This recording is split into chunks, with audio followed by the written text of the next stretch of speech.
Hey everybody, this is Carlos from Algo Futures Trader. Welcome back. In this video, we're going to be pretty much demonstrating another live demonstration on how we use our system to place the trades and manage the trade automatically for us. So without further ado, I'm just going to enable the system, wait for the market to set itself up. The system is going to find everything when it's perfectly aligned, place the trade, place the target, and manage the stop loss for us. Let's see what the market will bring in.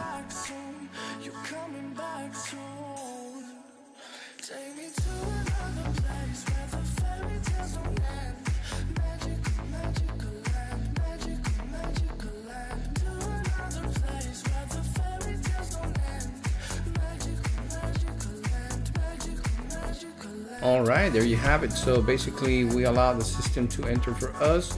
It pretty much trailed the stop, reached the target, and that when the market hit our objective, it just pretty much got us out. All right, if you're interested about learning more, just click on the link below, check the videos and the walkthrough. And if you got any further questions, just schedule a call and we will be very happy to walk you through the process of answering any questions that you might have. With that being said, I'll see you in the next video.